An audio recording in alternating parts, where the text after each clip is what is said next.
Assalamualaikum warahmatullahi wabarakatuh. Saya Adinda Dia Pramita pada kesempatan kali ini akan menjelaskan tentang implementasi dari algoritma fuzzy dan algoritma genetika dengan menggunakan bahasa PHP. Sebelum masuk ke dalam contoh programnya, saya akan menjelaskan sedikit tentang apa itu fuzzy dan apa itu algoritma genetika. Yang pertama adalah fuzzy. Apa itu fuzzy? Logika fuzzy pertama kali dikembangkan oleh Lotfi A. Zadeh tahun 1965. Fuzzy adalah teknik atau metode yang dipakai untuk mengatasi hal yang tidak pasti pada masalah-masalah yang mempunyai banyak jawaban. Pada dasarnya, fuzzy logic atau logika fuzzy merupakan logika bernilai banyak atau multi-valued logic yang mampu mendefinisikan nilai di antara keadaan yang konvensional seperti benar atau salah, ya atau tidak, putih atau hitam, dan lain-lain. Penalaran logika fuzzy menyediakan cara untuk memahami kinerja sistem dengan cara menilai input dan output sistem dari hasil pengamatan.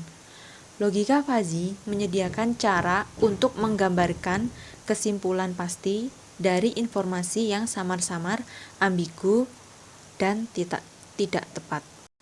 Selanjutnya, algoritma genetika. Apa itu algoritma genetika?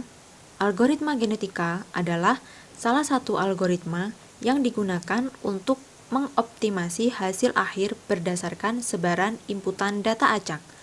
Algoritma genetika merupakan proses pencarian yang didasarkan pada seleksi alam. Teknik ini secara umum digunakan untuk menghasilkan solusi optimasi dan teknik pencarian.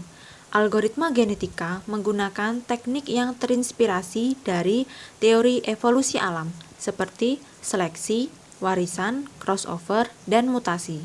Nah, sekarang kita akan masuk ke contoh programnya. Pertama-tama kita akan masuk kepada halaman awal.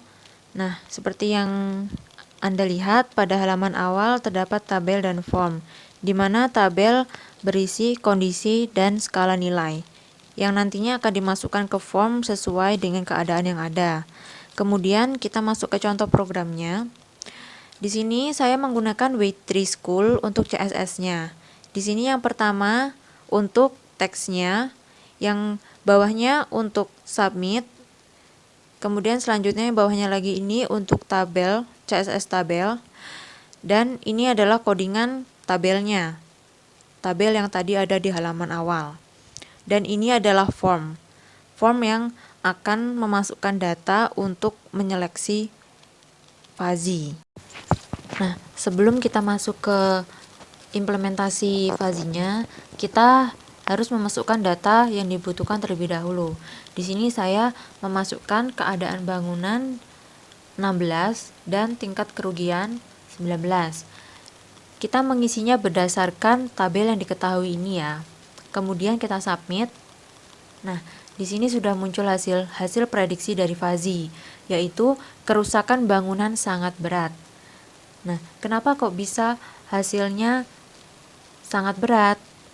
Sekarang kita akan masuk ke contoh program yang mengimplementasikan fuzzy logic sehingga dapat menghasilkan kerusakan bangunan yang sangat berat. Nah, sebelumnya kan kita sudah memasukkan dua data, yaitu kondisi bangunan dan tingkat kerugian. Kemudian akan masuk ke dalam fuzzy logic, yaitu jika nilai yang dimasukkan kurang dari 10, maka kerusakan yang dihasilkan ringan. Nah, selanjutnya terdapat seleksi lagi. Jika nilai yang dimasukkan lebih dari 10 dan kurang dari sama dengan 15, maka terlebih dahulu akan dicari alfa predikatnya. Kemudian dilakukan fazifikasi.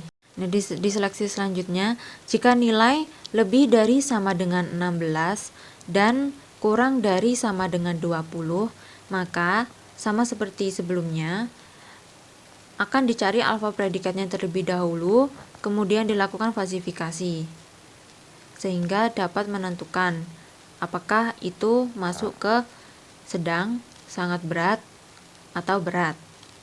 Nah, kemudian jika terdapat error maka akan menampilkan hasil error. Nah, di sini untuk menampilkan nilai falsifikasinya. Nah, kemudian di sini ada form untuk mengisi data yang diperlukan dalam implementasi GA atau algoritma genetika. Nah, selanjutnya kita akan mengimplementasikan algoritma genetika pada donasi yang diperlukan.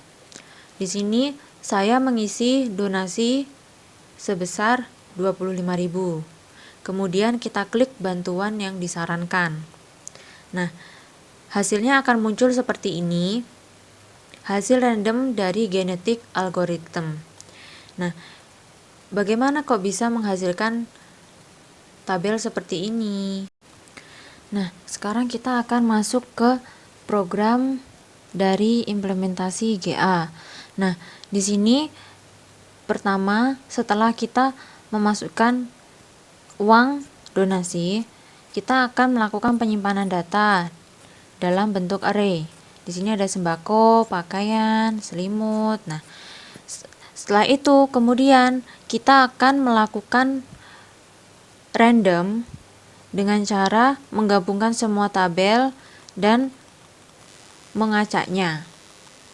Ini contohnya random untuk sembako, dan di bawahnya itu ada random untuk pakaian, selanjutnya ada random untuk selimut.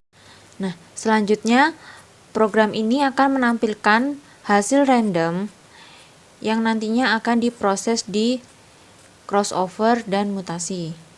Ini contoh programnya. Nah, kemudian hasil random akan disimpan dalam array. Nah, ini penyimpanan dari hasil array-nya. Nah, ini merupakan penyimpanan dari hasil randomnya. Kemudian kita akan mencari nilai fitness tertinggi dengan berdasarkan donasi. Jadi, semakin tinggi nilai fitnessnya, maka baris data tersebut semakin mendekati data optimal. Nah, jadi ini kita akan mencari nilai fitnessnya berdasarkan donasi. Setelah mencari nilai fitness donasi, kita akan melakukan proses crossover. Crossover adalah pembuatan baris data baru berdasarkan baris data pada populasi awal.